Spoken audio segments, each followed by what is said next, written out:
or second personality who had a great impact on my life, and that was Dr. Israr Ahmad.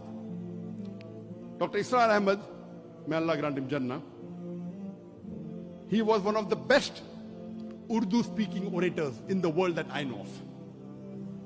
So I traveled all the way to Pakistan in 1991 to meet Dr. Israr Ahmad. He was a medical doctor. He wasn't trained in any Islamic institute. The second speaker or second personality who had a great impact on my life, and that was Dr. Israr Ahmad. Dr. Israr Ahmad, may Allah grant him Jannah, he was one of the best Urdu-speaking orators in the world that I know of. So I traveled all the way to Pakistan in 1991 to meet Dr. Israr Ahmad. He was a medical doctor. He wasn't trained in any Islamic institute or Islamic university. He was a medical doctor inspired by Maududi, Jamaat Islami, went to Tabligh Jamaat, they started his own organization, Tanzimul Islam. I went to Lahore to meet him, and I was shocked at his simplicity. The command that he has over the Quran. He also speaks in English, but mainly in Urdu.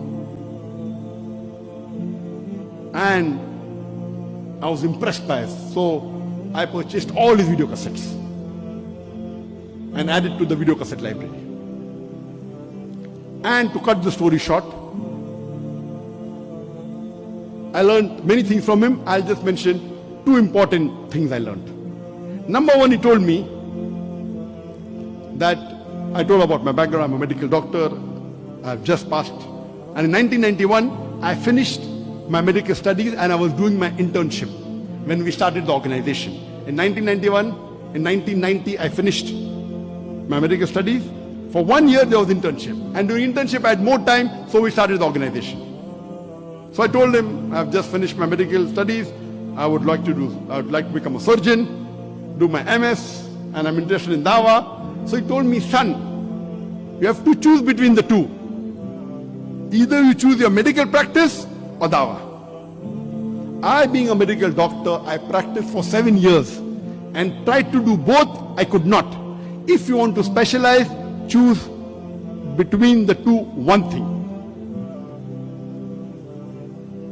Then, after his guidance, I chose to become a Dai.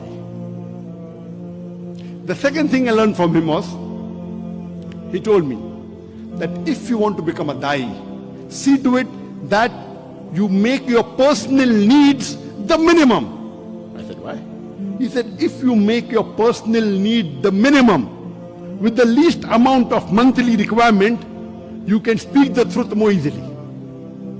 You won't have to depend on anyone. You won't have to depend on please someone who's paying your salary. See to it that your needs are the least. And I saw that he had such a big institution, but what a simple man, Dr. Israr Ahmad. May Allah grant him Jannah. And this thing, that not to spend excessively, was one of the cornerstone of my success.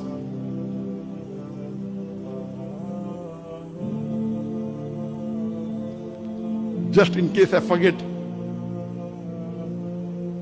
towards the end I may tell you, but today I require only 2,000 ringgit a month for me and my wife to survive. Only 2,000 ringgit. Very comfortably. Very comfortably. Not for my Dawah activity. Dawah activity, though I have to travel, fly, I pay my own money, that's different. That may be large amount, but for my personal needs, 2,000 ringgit is sufficient. In Bombay it was 40,000 rupees. Here is 2,000 ringgit, sufficient. Inshallah, time permits, I'll come to it later on. So these two things I learned from Sheikh Ahmad Didan. And when I came back, I told my parents, initially when we started the organization, Islamic Research Foundation, I told my parents I will only be giving 2 hours a week. Because once I finished my internship, when I joined the MS surgery, I have to be there 24/6 or 6.5. Maybe I get half a day in a week free. So I spent some time with my family and 2 hours in this organization. But then I decided I will not do my post-graduation. I told my parents, I want to give 2 hours a day for dawah and the balance time for my medical practice. My father had a roaring practice. My elder brother, Dr. Ahmad Naik, also was a doctor. And my brother, he was a very good orator. So when Sheikh Ahmad Didat came, he was the MC. Because he was the Secretary General of his medical college. Very good orator. Not an Islamic speaker, but a general orator. So that's how Sheikh Didat was impressed. So I told my parents, 2 hours dawah, remaining medical practice. After a couple of months, I said 50% dawah, 50% medical practice. They said no problem. Then I said 2 hours medical practice, remaining dawah. They said no problem. Then after maybe a year or so, I said full-time dawah. They said no problem.